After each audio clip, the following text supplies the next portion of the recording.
পানির নিচে ডলফিনটা তো জঙ্গলের মতন, হে যাবে জঙ্গলের মতন। পানির নিচে ডলফিনটা তো জঙ্গলের মতন, হে যাবে জঙ্গলের মতন।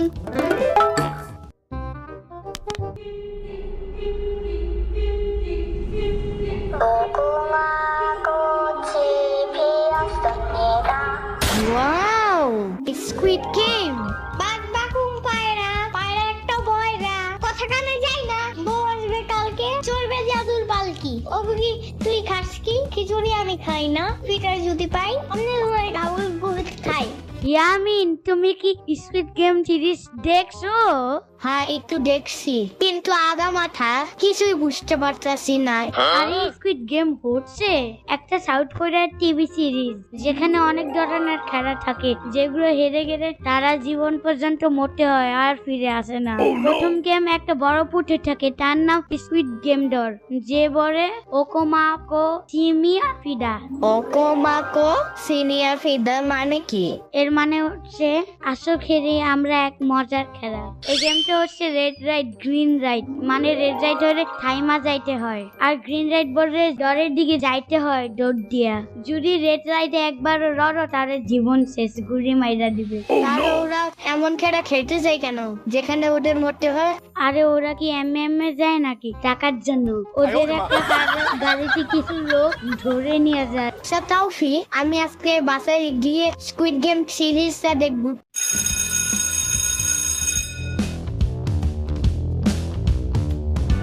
বাচ্চারা, আজকে তোমাদের সবাইকে পরীক্ষার রেজাল্ট জানাবো। ইয়ামিন, কি ব্যাপার, পড়ালেখায় তোমার কোনো মনোযোগ নেই কেন? কেন ম্যাডাম, কি হয়েছে? তুমি এবারও পরীক্ষার ডাব্বা মেরেছো, এমন রেজাল্ট কিভাবে করলে তুমি? Sorry madam. এই, প্রতিবারই তুমি রেজাল্ট খারাপ করলে সরি বলো কেন?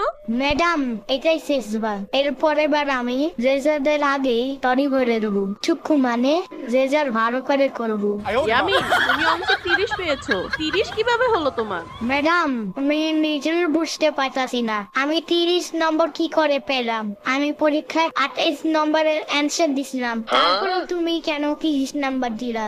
আরে, এত কম নাম্বার কিভাবে পেলে তুমি? ও, প্র্যাকটিসের অভাব ছিল ম্যাডাম। আমি প্রমিস করতেছি ম্যাডাম, সামনের থেকে 12 প্র্যাকটিস করে আসবে তাওফি। কেন তাওফি করবে কেন? কারণ ম্যাডাম, তাওফি সামনের বেঞ্চে বসে, আমি ওটা দেখে লেখি।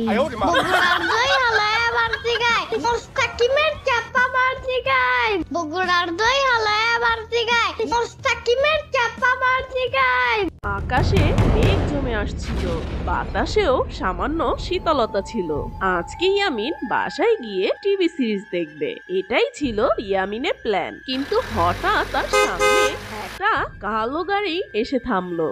গাড়িটি দেখতে বেশ অদ্ভুত ছিল, গাঢ় কালো রঙের। ঠিক তখনই চারপাশে কোনো মানুষের উপস্থিতি ছিল না। ইয়ামিনের মাথায় কোনো সন্দেহ আসেনি, সে মনের খুশিতে গাড়ির সামনে এগিয়ে যায়। ভাবলো হয়তোবা তার কোনো বন্ধু তার সাথে মজা করতে এসেছে। গাড়ির জানলাটা যখনই খুললো, সে একটা অদ্ভুত শব্দ শুনতে পেল। ইয়ামিন, আসো আমাদের সঙ্গে। ইয়ামিন দেখতে পেল কিছু অদ্ভুত মাস্ক পরা আর পিঙ্ক কালার ড্রেস পরা লোক গাড়ির ভেতরে বসে আছে। ইয়ামিন ভীতু কণ্ঠে বলে, হোয়াট দ্য ফাক, কথা কি ব্যাপার? কেন আমি তোমার সাথে যাব? তোমরা কে? ওদের মধ্যে একজন বলে ওঠে, তোমাকে নিয়ে একটা মজার খেলা খেলবো ইয়ামিন। এরপর একটা লোক গাড়ি থেকে বের হয়ে ইয়ামিনকে খপ করে ধরে ফেললো মুরগির বাচ্চার মতন, আর জোর করে ইয়ামিনকে গাড়িতে তুলে নিল। গাড়ি কেন আসতে ধরো না ভাই, আমার চুল উঠে যাবে না। ঠিক তখনই গাড়িটি চলতে শুরু করে, আর ইয়ামিন জানতেও পারলো না কখন তারা এই শহর ছেড়ে চলে গেছে। রাস্তা বদলাতে লাগলো, পরিবেশটা অচেনা হয়ে গেল। ইয়ামিন বলে, আমাকে কোথায় ধরে নিয়ে যাইতেছো? আরে এত কথা বলো কেন বাচ্চা, একটু পরেই দেখতে পারবা। ধইরা নাও, তোমার নানির বাড়িতে লয়ে যাইতাছি তোমার। বাট আমাদের বাসায় তো রিক্সা দিয়েই যাওয়া যায়, গাড়ি লাগে নাকি? রিক্সা আনো জলদি একটা। আরে গেলেই দেখবা এটা তোমার আরেক নানি। ও হ্যাঁ, ওই যে জঙ্গলের ভিতরে কি থাকে। আরে গাড়িতে এসি দেওয়া আছে, এসির বাতাস খাও আপাতত। See AC not a big deal, I just hate car. জলদি নামো গাড়ি থেকে। রিক্সা আনো জলদি একটা। ওরে বাবারে, আমরা কাকে নিয়ে আসলাম? ইয়ামিন, আর মাত্র 5 মিনিট বাবা, আর মাত্র 5 মিনিট। আর কিছুক্ষণের মধ্যেই গাড়িটা থেমে যায়। ইয়ামিন একেবারে অবাক হয়ে বাইরের জানলা দিয়ে তাকিয়ে থাকলো। সামনে ছিল এক বিশাল মাঠ। মাঠের এক কোণে দাঁড়িয়ে ছিল সেই বিখ্যাত পুতুল, রেড লাইট গ্রিন লাইটের পুতুল। আরে বাবা রে, এটা কি? ঠিক তখনই একটা ভয়ঙ্কর কণ্ঠ শোনা গেল। সেই পুতুলটা বলে উঠল, আমরা তোমাকে আমাদের গেমের অংশ হিসেবে তোমাকে নিয়ে এসেছি ইয়ামিন। এখানে একটাই নিয়ম, রেড লাইট গ্রিন লাইট, जो डर गया समझो मर गया। মানে হচ্ছে যে এখানে নিয়ম ভাঙবে তাকে গেম থেকে বের করে দেওয়া হবে। আরে আমি স্বপ্ন দেখতেছি নাকি? এটা তো সেই স্কুইড গেমের জায়গা। আজকে তাওফির সাথে তো এটা নিয়ে কথা বললাম, আর আজকেই আমাকে এই গেমে নিয়ে আসার হলো। আমি এখান থেকে এখন বাঁচবো কেমন করে? আর পাশে একজন লোক হাসতে হাসতে বলল, ইয়ামিন, তুমি এখন স্কুইড গেমের মধ্যেই আছো। এই গেমটা তুমিই বেছে নিয়েছো। হোয়াট দ্য ফাও কথা! আমি আবার কখন এই গেম বেছে নিলাম?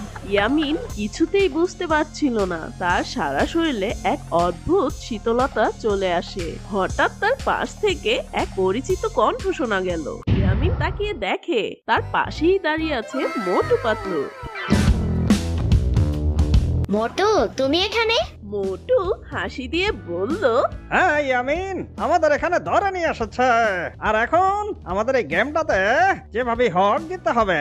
তুমি জানো না, এই গেমটার নাম হচ্ছে red light green light. Red light green লাইটের নিয়ম হচ্ছে, যখন সামনে থাকা ওই পুতুলটা বলবে গ্রিন লাইট, তখন আমাদের এগোতে হবে। কিন্তু যখন বলবে রেড লাইট, ঠিক তখনই আমাদের থেমে থাকতে হবে, না হলে এই চান্দি ফটাস। সবই বুঝলাম, কিন্তু আমার অনেক ভয় করতেছে। আমরা যদি না পারি, ওরা আমাদেরকে মেরে ফেলবে। হঠাৎ করে ইয়ামিন ডান্স শুরু করলো আর গান গাইতে লাগলো। পানির নিচে ডলফিন দেখো, জঙ্গলের মতো নিচে দেখো, জঙ্গলের মতো। পানির নিচে ডলফিন দেখো, জঙ্গলের মতো, এটাতে জঙ্গলের মতো। আরে ইয়ামিন, আর কি হলো? আমার মনে হয় ইয়ামিন ভয় পেয়েছে, তাই ও এমন করছে। আরে ইয়ামিন, ভয়ের কিছু নেই। চিংগাম স্যার যেখানে, বালা মুসিবত সেখানে। থুকু, চিংগাম স্যার যেখানে, ভয় নেই সেখানে। আরে ভয় পাওয়ার কিছু নেই, এটা শুধু দৌড়াদৌড়ির খেলা। সঠিক সময় পৌঁছতে পারলে আমাদের কারো কিছু হবে না। ঠিক তখনই টম আর জেরি হাসি দিতে দিতে গেমে প্রবেশ করে। তারা তাদের সাধারণ ঝগড়া নিয়ে হাজির হয়ে যায়। টম বলল, আরে জেরি, আমরা কিভাবে গেমে জিতবো? এটা তো খুব রিস্কি। জেরি হেসে বলে, তুমি তো বুঝতেই পারছো টম, আপাতত আমাদের শত্রুতা ভুলে একে অপরকে সাহায্য করতে হবে আর এগিয়ে যেতে হবে। আরে টম জেরি, তোমরা এখানে কেমনে আসলে? তোমাদেরও কি ধরে নিয়ে আসছে? হ্যাঁ ইয়ামিন, তোমার স্কুল ছুটি হয়ে গেছে অনেক আগে, কিন্তু তুমি বাসায় আসছিলে না।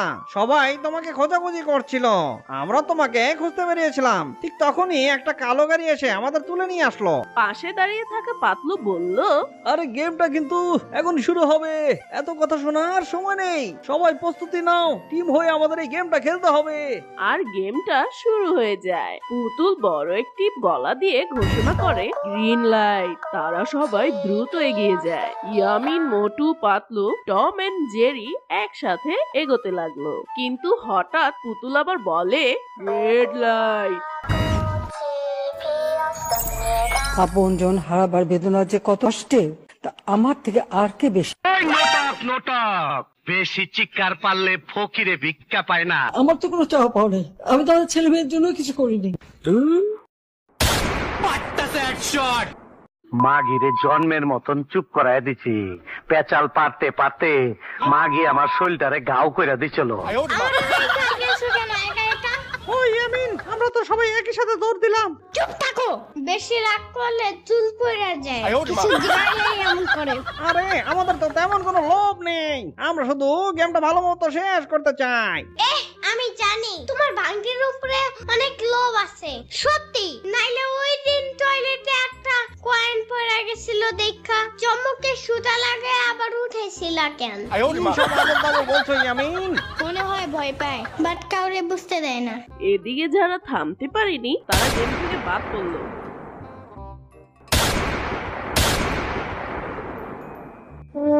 আরে কথা না বলে খেলা মনোযোগ দাও। যাইতাছি। শোনো বন্ধুরা, খুব সাবধানে এগোতে হবে, কেউ তাড়াহুড়া করবা না, না হলে তোমরা মইরা যাবা গুড়ি খাইয়া, আর জীবনও ফিরে আসবে না, এটা সত্যি কথা। আমি দেখছিলাম এটা নেটফ্লিক্সে। টম মুস্কি হেসে বলে, ঠিক বলছো ইয়ামিন, আমাদের কিন্তু সজাগ থাকতে হবে। গেমটা চলতে থাকলো।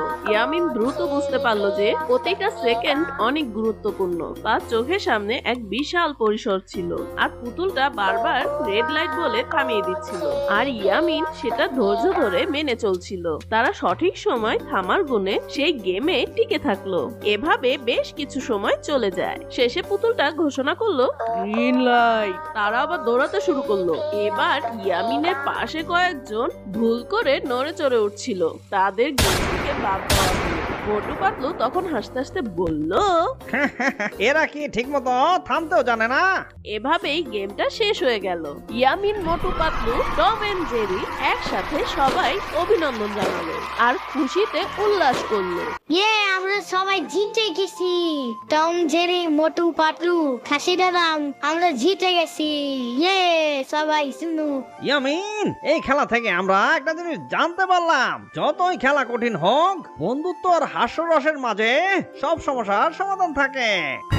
যারা যারা এই গেমে জিতেছো তাদের জন্য থাকছে রাজুদার পক্ষ থেকে 3টে পরোটা, আনলিমিটেড সবজি, একটি ডিম আর একটি লঙ্কা, পেঁয়াজ আর মহামূল্যবান বই আর পরিবেশ বান্ধব গাছ। গাছ পরিবেশ বাঁচান। What the fuck?